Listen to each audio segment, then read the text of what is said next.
and welcome to the Unknown Webcast. This is just a bit of a trigger warning for those who think words are more injurious than sticks and stones. I really am so conservative that I can't turn left even when I'm driving. And sometimes I can't hit all of the prompts when I'm supposed to either. But that's life in the big city. Um, Thank you for joining us. We have to let you know that I really am so conservative that I can't turn left even when I'm driving. So if you believe words are more injurious than sticks and stones, this is not a safe space for you. In addition to giving trigger warnings to our viewers, Ron Hensel and I both drink coffee for your protection. This week, Avi Mizrachi, did I get that close? Yeah.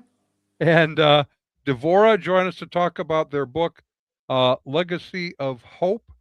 And my name is Don Vino. I'm president of Midwest Christian Outreach Inc. in Wonder Lake, Illinois, which produces the Unknown Webcast. And our senior researcher is Ron Hensel, but he will not be with us today because he seems to have computer issues. His computer's got a virus, I think. I hate computer viruses. There's no fixing those kinds of things, I don't think. So, welcome to all of you. You're going to miss out on some of the fun things that we do with Ron because he's the smart guy with us. Uh, and we have Lorna. Lorna, what is your capacity in all of this? Just so people have an idea that you're just not somebody that wandered in from the street to check in with us. Thank you, Don. My name is Lorna, and I serve as director in the USA territory for Dugit Messianic Outreach. Okay. And Avi, tell us just a little bit about yourself so that people get kind of a feel for who you are, and then we can start talking about your book because it's a very fascinating book. Yeah. My name is Avi, short for Abraham. I'm a native Israeli, Sabra. I was born and raised in Israel. And I came to faith in Yeshua, in Jesus, 41 years ago in Florida. I was on my way to Las Vegas. Oh, really? Yeah. And I got saved in a Baptist church in Gainesville, Florida. Got married, went to Bible school, and I've been in ministry for the last 38 years, sharing the good news of the Messiah in Tel Oh, Aviv, Israel. great. Cool. Terrific. Good to have you. And Devora, you have to turn your microphone on now. There you go. Yes. Devorah, born and raised in Israel. I am married and I have two children and one on the way. And I Okay. am a project manager for Dugit. Well, this is a subject that interests me in a lot of different ways.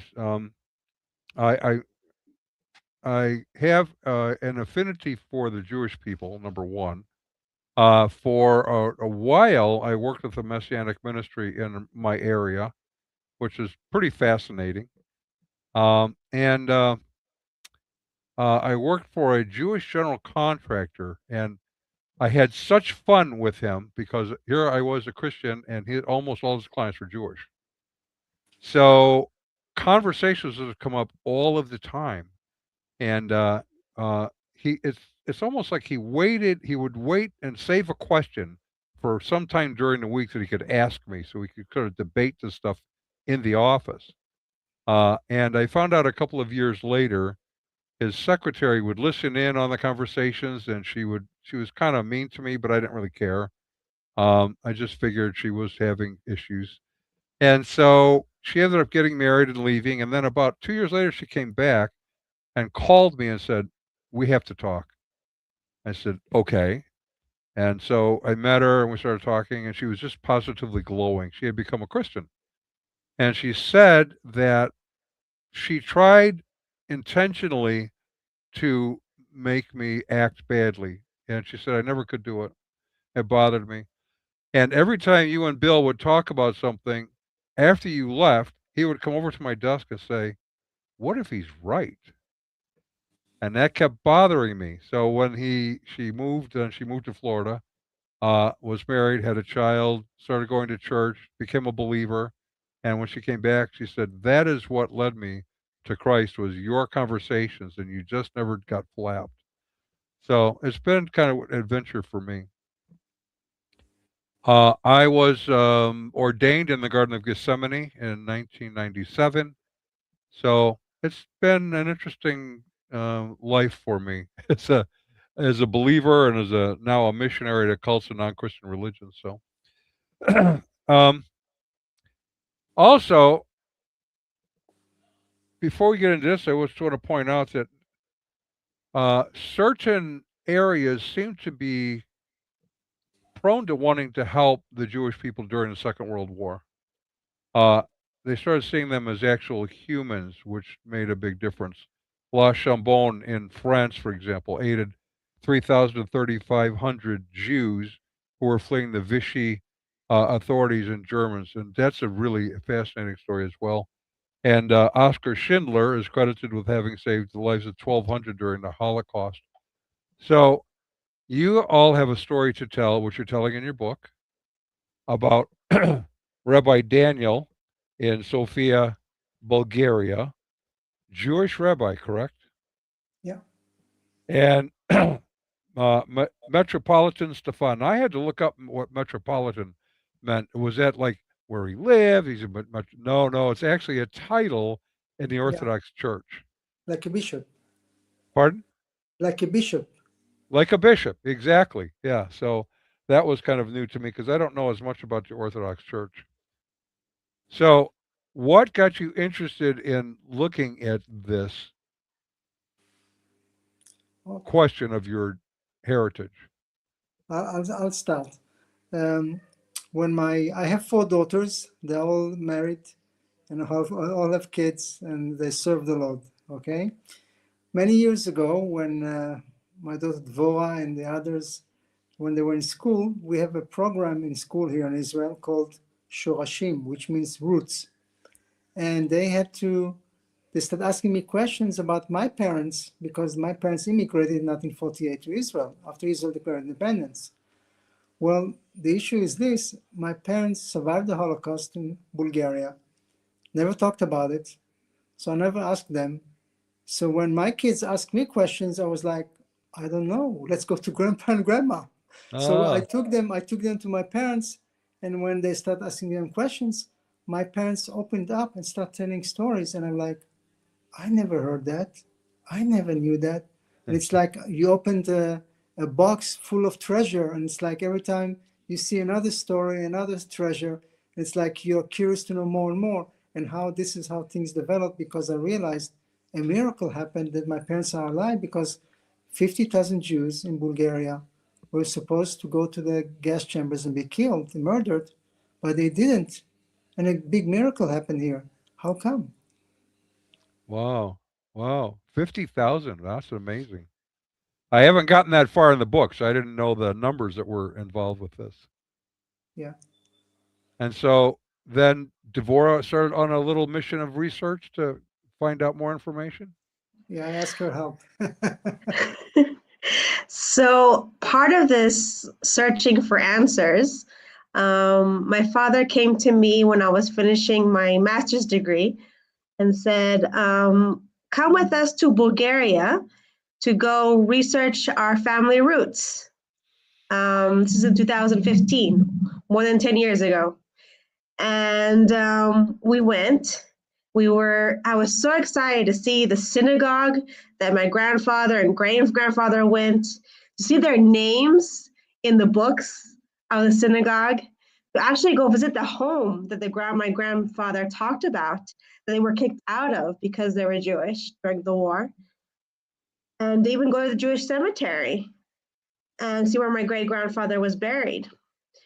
But I remember one evening sitting with all my sisters, and each one was talking about what they remember the grandparents telling us about this story. And then I realized that I actually had more questions than answers. Being a student in university, I was curious. How does this all fit? What is this big picture? How did it come about that you have a chief rabbi of Bulgaria who is a believer in Yeshua, a believer in Jesus, working together with Metropolitan Stefan, who's the head of the church, Orthodox Church of Bulgaria? how do they manage to save 50,000 Jews from destruction? Yeah. And this kind of started, that's when I really decided that I wanted to go deep into the books, go into the archives, talk to professors, and really find out how this came about. Okay. Now, and early on, you tell a story about Metropolitan Stefan giving Rabbi Daniel a New Testament. Was it New Testament or whole Bible? It was the whole Bible. The whole Bible. And that the first thing he did was like tear the pages out. Yes. What Yes, that's true. what changed? What caused him to kind of rethink, maybe I should have looked at this a little deeper? Well, both of them were friends, and both of them worked with the poor community in Sofia. And when I've talked to people who heard this story from firsthand, they said that he just felt dishonoring of his friend, even though the New Testament for him was a forbidden book. Yeah. And that's why he tore the pages. But he felt like he was dishonoring of his friend. And because of the love and the relationship that he had with Metropolis and Stefan, he decided to collect the pieces, not to read it, but just to put it in his library out of respect to his friend. It's only later when Yeshua appears to him in middle of his morning prayers, Jewish morning prayers, where he actually decides to go and start reading it and noticing like, wow, this is a good Jewish book. Was amazed. There were so many quotes, from the Bible that he knew. Yes, right. And then that's how he became a believer. And I think it's really amazing that from there, he didn't know what to do. As a chief rabbi, does he become part of the Orthodox Church? Or does he leave his community? And I think that a real major decision was made where Metropolis Stefan advises him, saying, no, remain the chief rabbi of Bulgaria, remain as a leader of your people, the Jewish people, but still believe in Yeshua as your Messiah and Lord. Right. And so it's quite amazing that this happened before World War II. This happened around 1935. And it's amazing to me that when war breaks out in Europe in 1939, you have two leaders, major leaders of the Christians and one of the Jewish, and both friends and believe in the Messiah, Yeshua. Wow, that is fascinating. Yeah, So, okay, so from there now you have two who are believers. One is a rabbi, like a major rabbi in the area. The other is a Orthodox bishop. They're very good friends. Did, did they have like a lot of debates between each other? Just curiosity. Do you know? Yes, that's how they became friends. They enjoy doing theology debates with each other. Yeah, that is fun. It can be great fun, if especially if you can do it, and then in the middle of debating, go, "Oh, it's lunchtime. Where do you want to go?" Because it's about the issue. It's not about the person. Yes. Don, I also want to say this is a key issue, their relationship. They were close friends. They cared for one another beyond their debates, and so they had close relationship. And they decided, no matter what, they're going to stick together, they're going to support one another, and stand with one another. And when Right. the Second World War broke and the Nazis start taking over Europe, there was already like a covenant relationship between brothers to stand Sure. together. Hmm. It's a very key issue. All right. I want to bring up the cover of the book so people can see what it is that we're talking about. And there is in the description, there's a link to the book so that you can order it. Legacy of Hope: Hidden Heroes from Generation to Generation. So you're really talking about more than just these two, but they are sort of the impetus of everything else that you're dealing with in the book. it surrounds them and what they did, right? Yeah. In fact, when you look at the book and when you open it, it's like you have like a menorah. Ah, okay. Okay, and on this one here, it's me when I was a little boy. When I was a little boy, and then when I was in the army. Okay, and that's my dad, and that's the rabbi. Ah, Okay, and how on fun. the other cover is my sister and my brother, and then the bishop, Metropolitan Stephen. Okay. Okay. So it's I have the together what digital I version, so I don't have all of that. yeah. So together we complete the menorah, the candle, you know.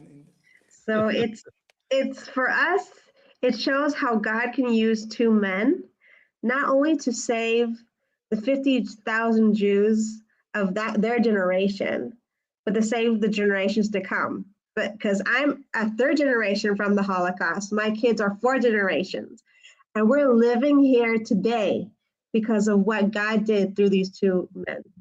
Yeah. Okay, let's start kind of a little bit sequentially then. So these two were friends. Um, Rabbi Daniel receives the Messiah. Uh, Metropolitan Stefan and he are great friends.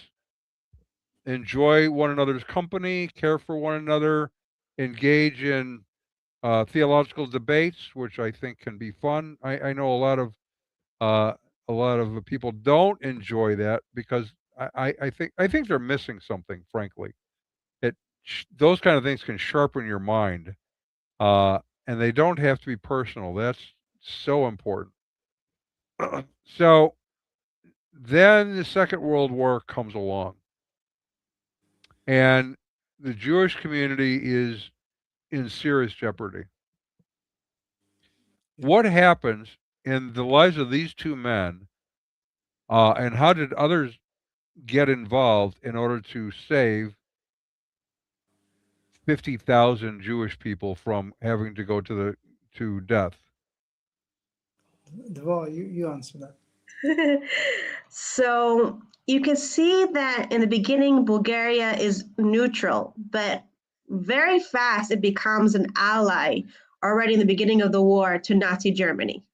What does that mean? That basically means that everything that's in Nazi Germany in other countries that are occupied by Nazi Germany also apply in Bulgaria.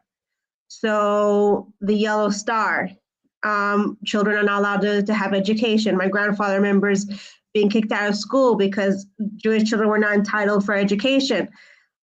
My family's store was taken from them because they're not allowed to own property, and things like that that we know from Nuremberg laws or laws that were in other countries.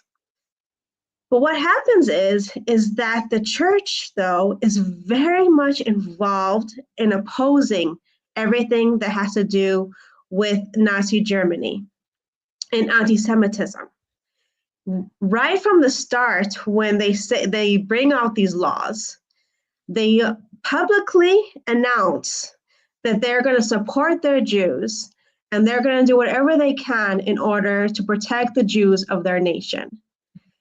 And you see that because of the relationship between Metropolitan Stefan and Rabbi Daniel Tzion, then the Holy Synod is the metropolitans, all the heads of the Church of Bulgaria get together.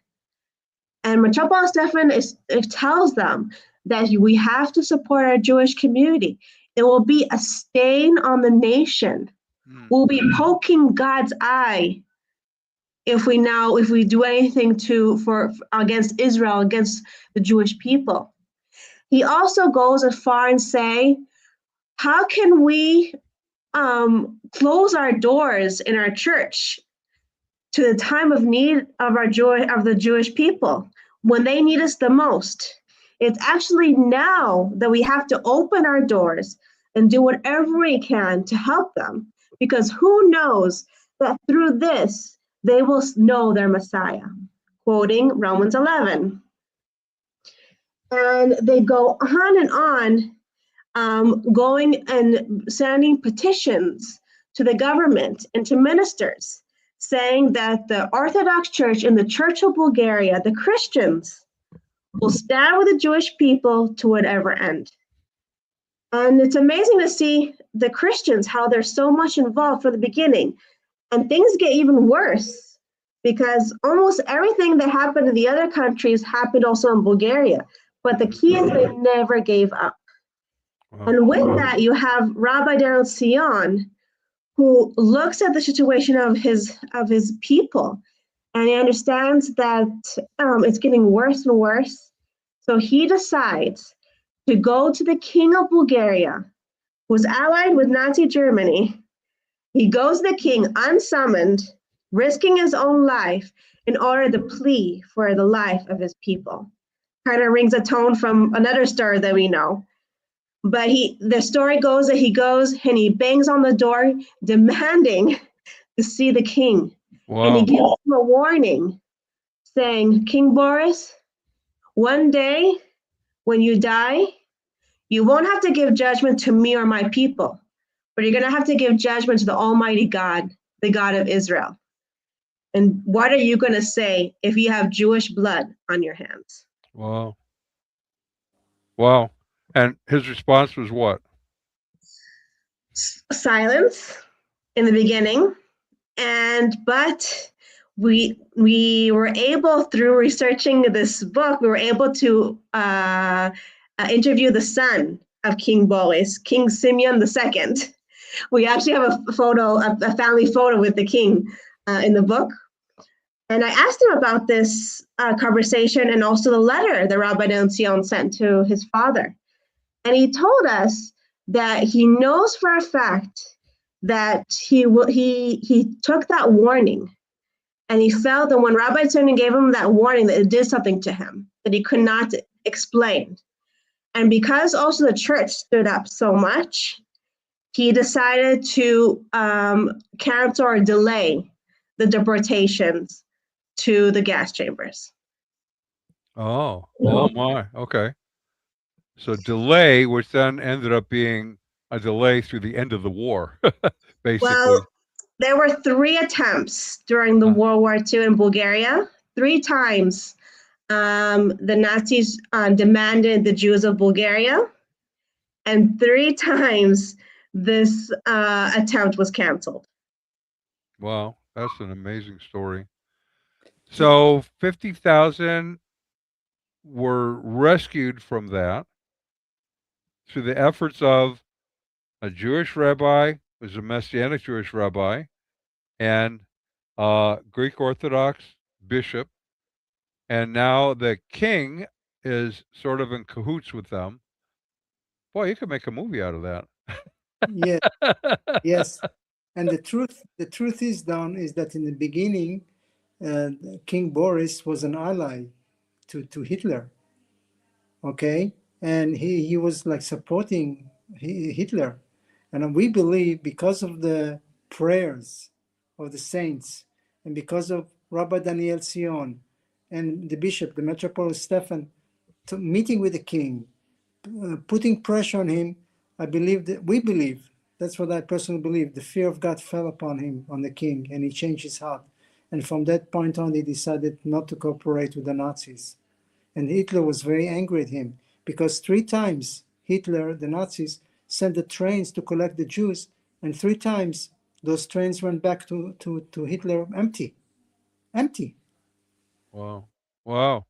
That's an amazing story. Okay. I want to turn just maybe briefly, because we're going to go back to this perhaps. How is this book being received by other Jewish people?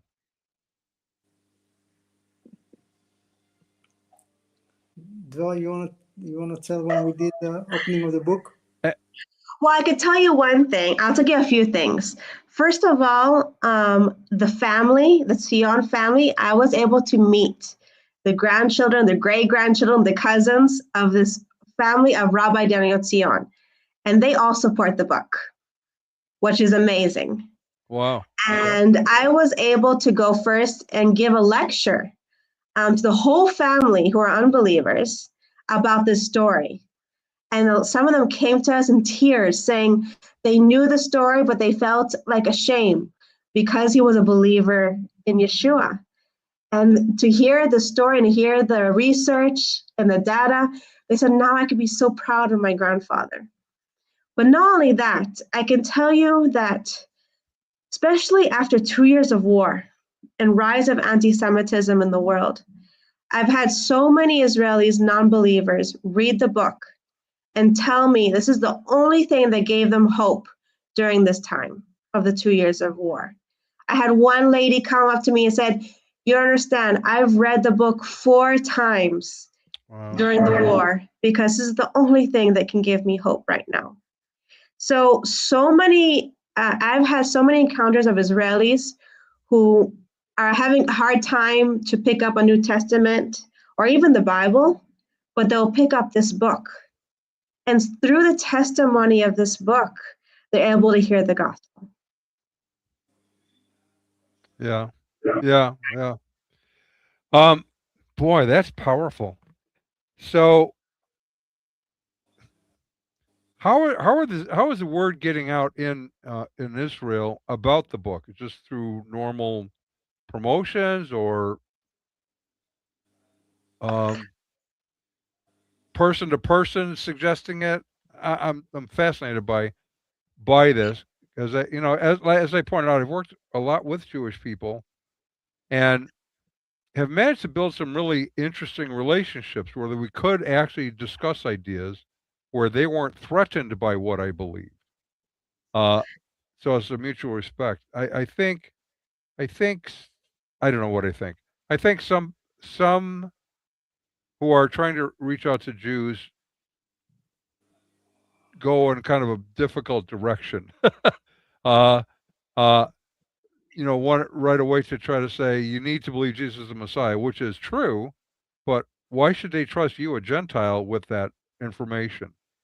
Because from my understanding, many Jewish people sort of regard Christians as their adversaries, not as potential allies. I will just give you a comment on that. Yes. That, I'm born and raised in Israel. And we're taught in schools that Nazi Germany were Christians.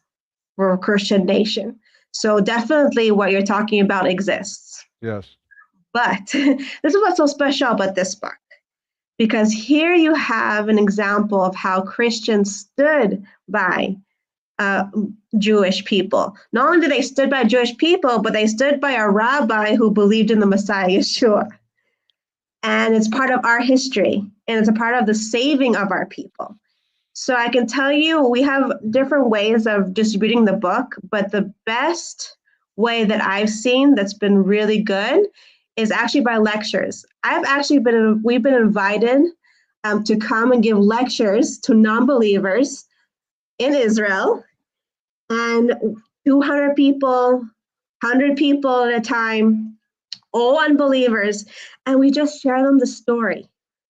And by sharing that, there was actually a Jewish rabbi, a very important rabbi, a chief rabbi of a nation who immigrated to Israel, that his sons were in Israel and fought in the Israeli wars, and they helped to raise the nation that we call the nation of Israel today. It's part of our story, part of our history.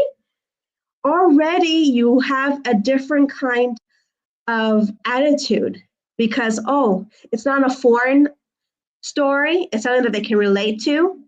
And also, I think it's something that you can show that for Christians, how they can stand with the Jewish people and be a light, and how, and this is, it's not in an intimidating way, but in an encouraging way that gives hope.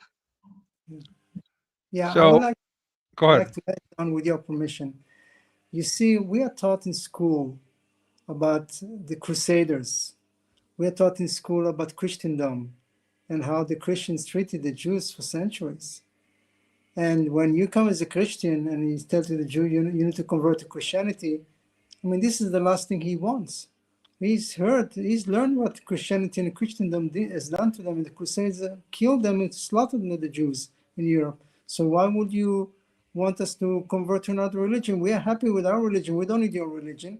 And besides, we worship one God. You guys worship three gods. So this is the background we're dealing with. So the Christians need to really understand the history and how to really love and pray for the Jewish people, that they remain Jewish, but they will be a better Jew if they believe in the Messiah and the Savior.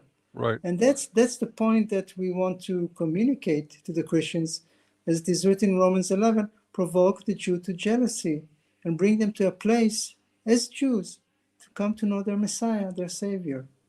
Right. Right. See, what you're talking about now, I think, is really important for people to understand. In a sense, I want. You said you were a Jehovah's Witness for a period of time, which I found interesting. No. No, oh, okay, I thought No. you said that. Um,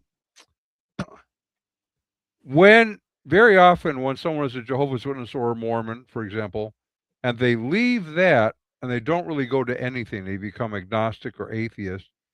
And a big reason is because they have been trained to believe that theirs was the only true organization and all others are haters. They're Yeah. part of the world empire of false religions and whatever. So you're having to overcome a false view that Yeah. they have before you can get to the truth of the scripture very Yeah. often. Yeah. And it sounds like what you're describing is sort of similar to that. They already have a mindset that they've been trained to believe that Nazi Germany was a Christian nation. It wasn't. It was a pagan nation that had some Christians living there. There's a difference. uh, so you have obstacles to overcome in the process, and I think a book like this can help that Yeah. because it's written by somebody who is, in fact, Jewish, giving a history of how a Jewish rabbi and a uh, um, Bulgarian Orthodox Church bishop rescued 50,000 Jewish people. That's an amazing story. Yeah. Yeah. Uh, You're right. I have a friend in Africa here who's asking a question. I'm going to post up here for us. What are all the main elements that coalesced with the Bulgarian churches that caused them to stand against anti-Semitism when most Christians throughout the Third Reich hated Jews? That's a good question.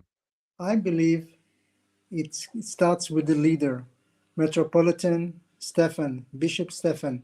He was a wonderful, godly man, a man that feared God, a man that loved the Bible, a man that loved Israel and the Jewish people. And he understood the calling upon the people of Israel, that how we as Christians should stand with the Jewish people. That's the apple of God's eye. He understood that. And because he also read the Bible, he believed the Bible and walked as a true disciple of Jesus.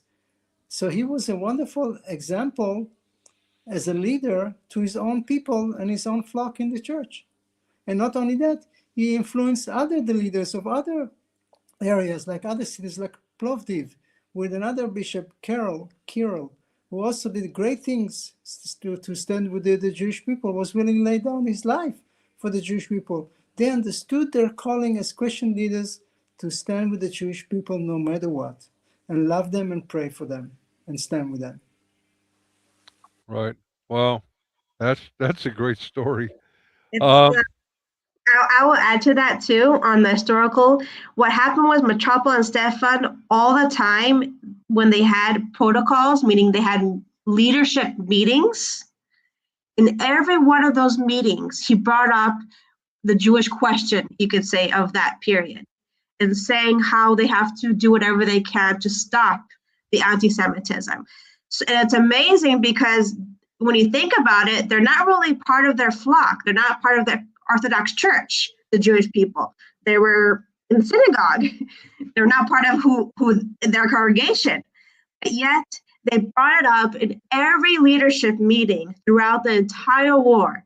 And they took time together to pray and do whatever they could to save the Jewish people. I think that's a very important thing that they did. And throughout the book, you're going to see some of the quotes from those protocols year by year, how they never gave up. wow. Wow. Right. And prayed together. Now, I have another question from our friend in Africa. So the rejection of supersessionism, the most essential element of standing of Christian anti-Semitism. So for those who are unaware, supersessionism is the idea that the church replaced Israel or is truly Israel, and the nation of Israel is not. So is the rejection of supersessionism uh, going to be more instrumental in uh, eliminating anti-Semitism, do you think? Well, let me say this. I believe that as people say, the Jewish people have the veil in their eyes, they don't see the Messiah, and they are walking in deception until the veil has been lifted off. There's another veil in some churches and some pastors and teachers of the Bible that believe that the church has replaced Israel and there's no more Israel. Therefore, Israel is not relevant today, which is a bunch of balonies, because the Bible is very clear in Ezekiel 36 that he will take the Jewish people from their own land because of our sin, put us in the nations, but one day he's going to bring us back to the land. And it's just, God says this in Ezekiel 36, I do not do this for your sake, Israel. I do it for my holy name's sake, so that the nations will know I am God. What I promise, I fulfill concerning my people. He never changes his people. He never divorced Israel. He always stood Israel. And the church needs to understand that the church has not replaced Israel.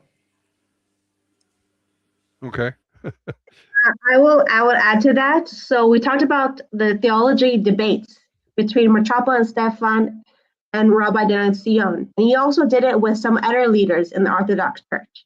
And what happened is that they started learning the roots, the Jewish roots of the Christian faith. And once they understood that, there was much more deeper meaning. And they understood also the place of the Jewish people in the body of Messiah, but also later on Israel. So I think the fact that they were able to talk to somebody who was Jewish, but also a believer, and to understand where their roots come from, I believe that was key into for the church saving and being so active in saving the Jewish people. Yeah. One of the things that I find myself often having to point out to people about the New Testament is if you don't understand the Jewishness of the New Testament, you really don't understand the New Testament in many ways. Yeah. Because you have a Jewish Messiah to a Jewish nation, prophesied as a Jewish Messiah to a Jewish nation, fulfilled prophecies from his birth until his crucifixion, fulfilling prophecy at the crucifixion, all for a Jewish nation. That's pretty profound, and we miss a lot if we don't take that into consideration. Don, if I may add one couple sentences with your permission. Yes, absolutely. You see, I personally believe, as a believer that I walk with the Lord for more than 40 years, I believe that we live in a prophetic time, that we are entering the end times. And in the end times, there's going to be a lot of darkness, earthquakes, and wars and disasters. But the good news is that we need to look up because our redemption draws nigh, which means the King of Kings and the Lord of Lords is coming back. Now, he's coming back for the wedding of the Lamb, and he's coming back to marry who? His bride. Now, who is his bride? But this is the point. For almost 2,000 years, the bride was half, basically just a Gentile. And they thought, we're doing fine, we don't need the other half. But now the people of Israel are back in the land, just it was prophesied Ezekiel 36. And then he said, I will pour out my Holy Spirit, I will give them a new heart and new spirit, which means to be born again. And I'm a testimony of that I became born again believer and I've joined. So what happens now? The other half, the Jewish part, comes together with the Gentile part, and together we're the one new man, which means the bride is getting ready for the wedding. Uh-huh. And this is what's happening. It's a full restoration of the bride. Okay. So, okay, here we go. Oh, I thought we had a new question, but we don't. Boy, I miss having Ron here because he's smarter than I am in a lot of ways, or at least more fun.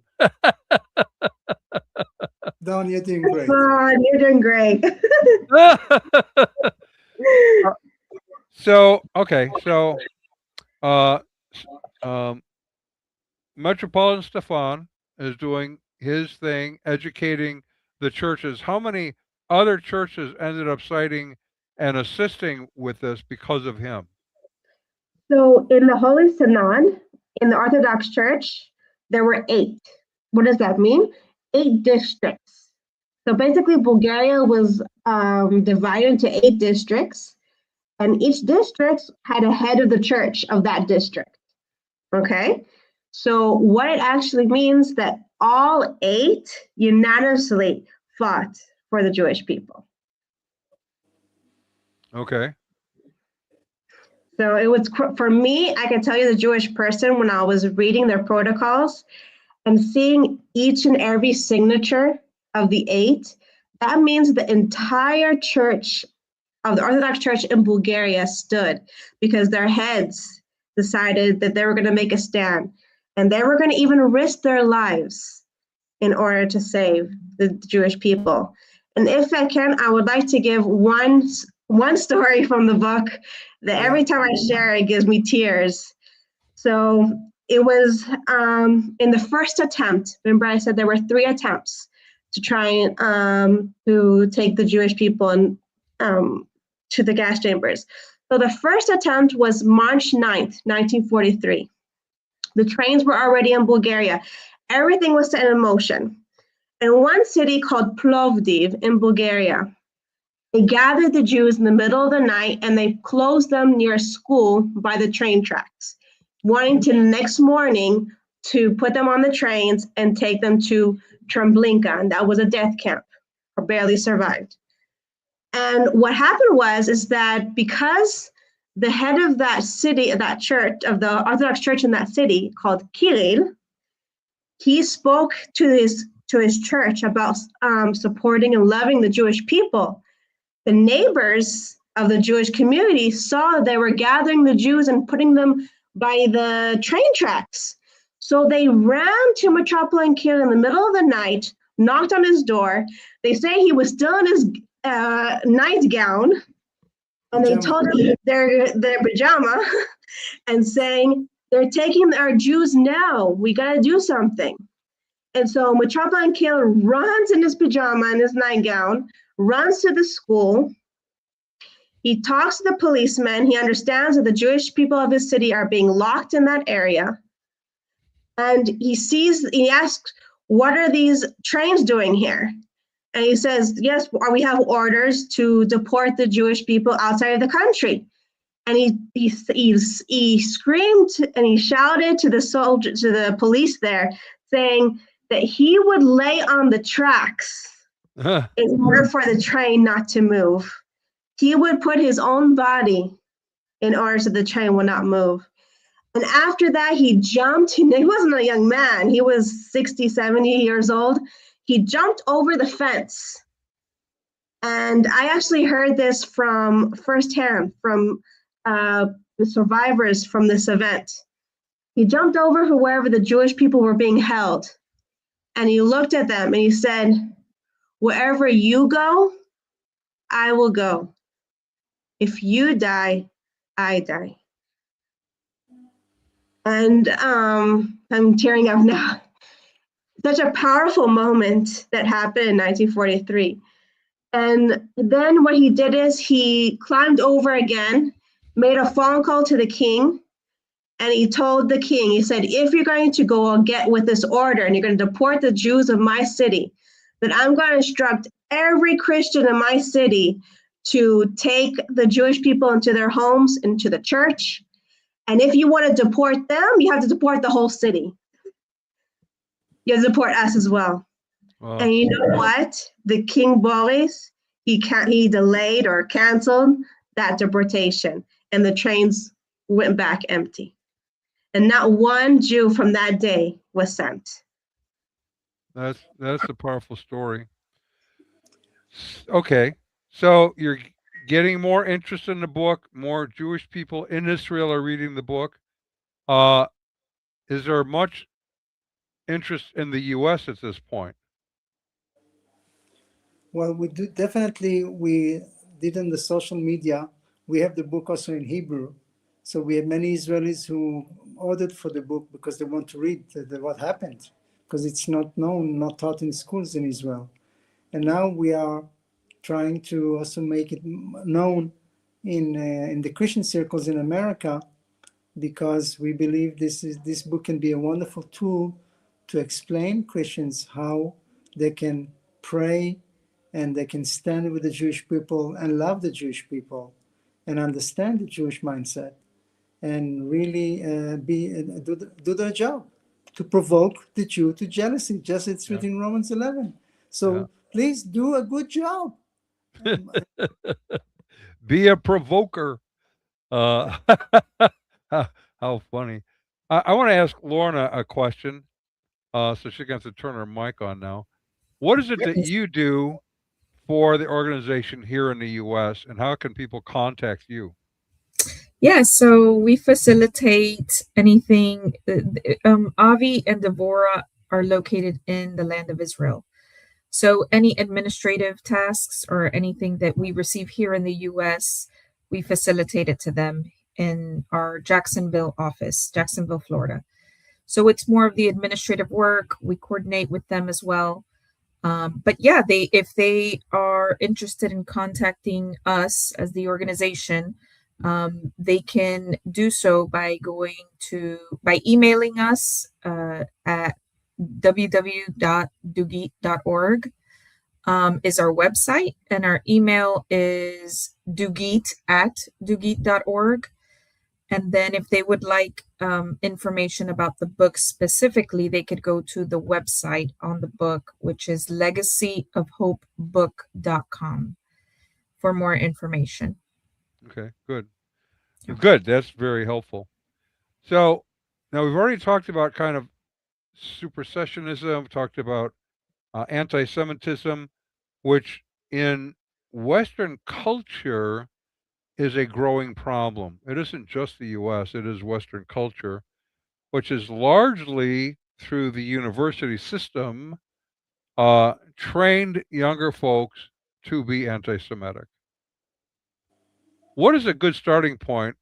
As you pointed out, I think for churches it's helpful to get this book, and at least you'll have an understanding of what happened in the past. How does that help them then to stand against anti-Semitism in a more united front?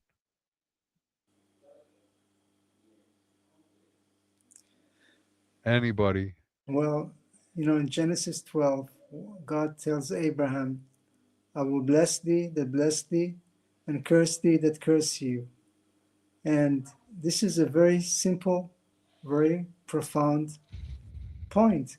God it chose Abraham, and to Abraham, he chose the Jewish people to be a blessing to all the families of the earth. That was the calling upon Father Abraham. And he said, those who will bless you will be blessed, but those who curse will be cursed. So if you decide to become anti-Semitic or anti-Israel, which is the new anti-Semitism, anti-Israelism, or anti-Zionist, you're basically shooting yourself with your foot. And basically, you're poking God's eye. And if you do that, I don't want to be in your place when you stand before God. So you need to understand we live in the end times, and in the end times it talks about there's going to be a local deception, and the deceiver will deceive many of the elect. And this is what's happening because people are ignorant. They don't go to the library to look for the history. They just whatever somebody sends them on TikTok, they believe without checking if this is true or not. And this is the issue. But if you really go to the libraries, you go to the archives, and you really find out the history and the facts that happened, you will know, wait a minute, I've been deceived. I've been told lies. Right. Right. Right. I will also comment something that the book can also really help. So the first half of the book talks about World War II, but it doesn't end there because the story also happens in Israel, because this rabbi, he immigrates with almost the whole 50,000 Jews, Bulgarian Jews, immigrate to Israel in 1947, 1948. And they actually become a good foundation for the establishment of the state of Israel.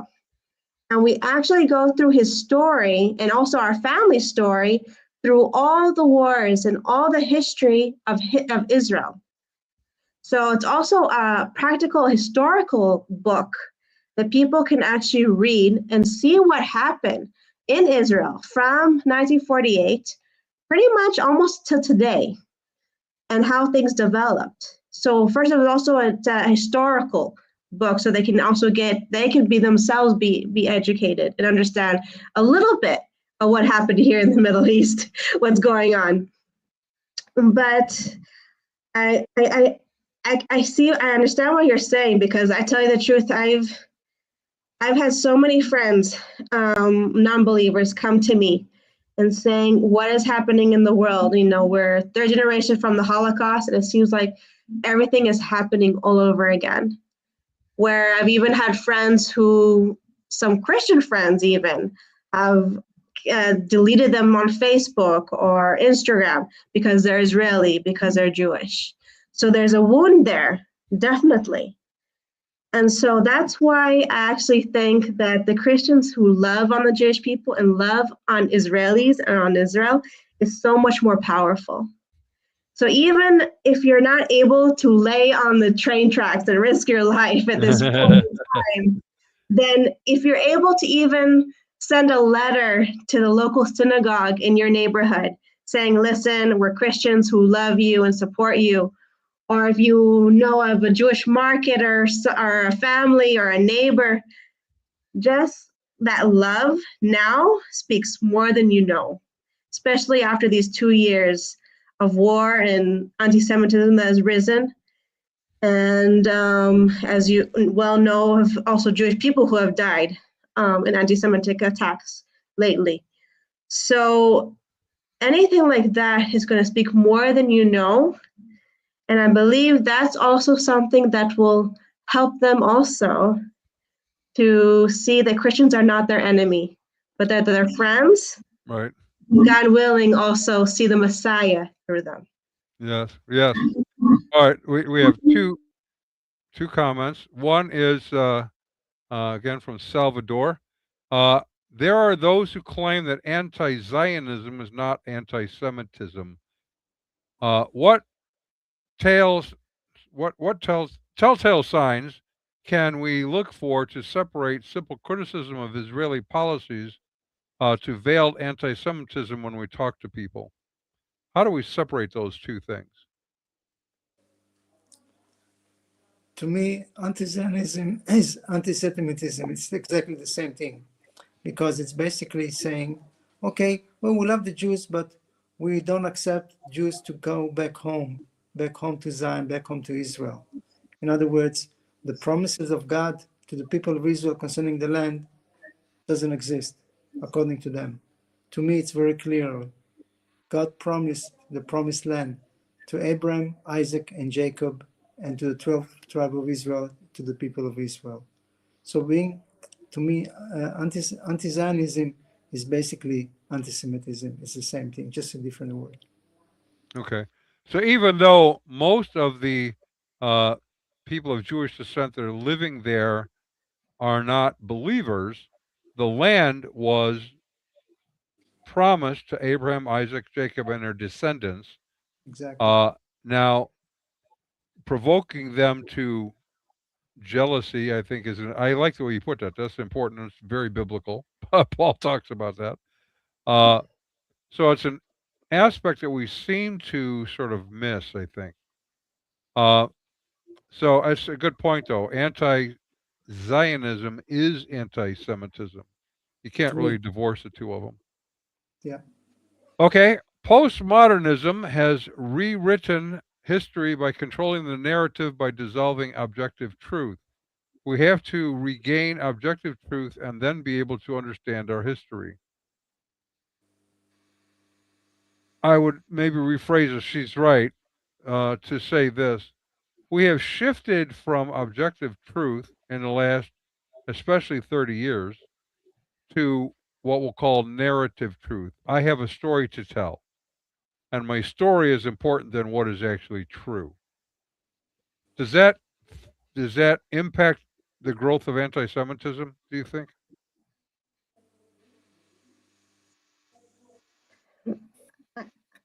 I can tell you, especially in the years to come, people are going to really have to discern what they hear, even what they see now with AI and everything that it applies. And my encouraging thought and my opinion is that everything you hear, especially when it comes to Israel, especially when it comes to the Jewish people, please judge or look at it through the eyes of the Bible, through God's eyes, not through politicians, not through TikTok or Instagram or social media. But first, look to what God says about the Jewish people. What does God say about Israel? The keeper of Israel nor slumbers nor sleeps. The promises that I have covenant this land with the people of Israel. Look at all the promises that he's given to the Jewish people and to Israel. And once you see with the lenses, those lenses, the biblical lenses and through God's lenses, then I believe everything will be clear to you and you understand what is truth and what is false. Yeah. All right. I want to bring the book up one more time here. Oh, there it is. Just so people can see it. Legacy of Hope. Hidden heroes from generation to generation. And the in the description is a link that you can order it from. I would really recommend that you get it. And is there any kind of final words before we sign off today? I just want to add one thing that is important, that Israel is in the Middle East, and we are the only democratic country in a whole neighborhood. And Israel is a beautiful country. We just live in a bad neighborhood. So, how funny. That's a funny way to put it. So we need to see that we are surrounded with dictators and Muslim leaders. Some of them are fanatics. Some of them believe in the jihad to purify the world from the infidels. Who are the infidels? The Jews and the Christians. So we need to understand what we're dealing with. And Israel is a democratic country, and we are law-abiding people, moral people. And yes, we are not perfect, and yet the 10 million people who live here are not saved. That's true. But the good news is this. I've been a believer for 41 years. I remember the body of believers in Israel were about a couple hundred believers 40 years ago. Today, there were more than 20,000 believers, Jewish and Arab believers. And we get together, we pray together, we pray for one another, Jewish and Arab. We take communion together. God is doing something very special and building the body of believers in the land of Israel, reaching out to our people with the good news, with the message of hope. And that's Yeshua, Jesus. He's our hope of glory. So God is working in Israel. And many Christians in the world have no clue what's happening in the land of Israel. So I encourage you as believers, wherever you are, when you come to Israel, skip the holy shrines and all the dead stones. Exactly. and come and meet the living stones, the believers in the land. There are thousands and thousands of believers in the land, congregations all over the land of Israel who love Yeshua, who serve the Lord, and are true disciples and followers of Yeshua. Boy, that is a good word. So, all right. If you can hold on for 1 second, we're going to do our outro. But I do want people to get in touch with you. The links to make those connections are there. Devorah, I really have enjoyed having you on as well. And now we're going to do this without Ron. Our resident cult leader profiler is Neil before me. Our wardrobe manager is See How It Fits You. Our culinary services are provided by Chef Ham and Cheese. Tinfoil Hat Provisioner is Just In Case. Jehovah's Witnesses coverage comes from Armageddon and The Opposer. Our Mormon Archives Manager is Polly Gummas. Our Liberal Denominations Bureau Chief is Lucy Goosey. Transgender issues coverage comes from Ben Hur. Special correspondent for cults based on the Hindenburg disaster and flying turkeys, Ode to Humanity. Our fact-checking supervisor is Yolik Pulling. Technical assistance comes through Murky Research. Legal advisors are at the law firm of Dewey, Cheatham and Howe. Our Grievance Resolution Director is Giovanna Pisami. Director of Privacy Assurance is Wiretapping. And original idea sourcing comes from Drew A. Blank. The Unknown Webcast is a production of Midwest Christian Outreach, Inc. in cooperation with Emergency Manicure Productions, both of whom are solely responsible for this content, although you will never be able to prove that in a court of law. Never Has it? happened. And there it is. Thank you so much. We're going to end the stream here.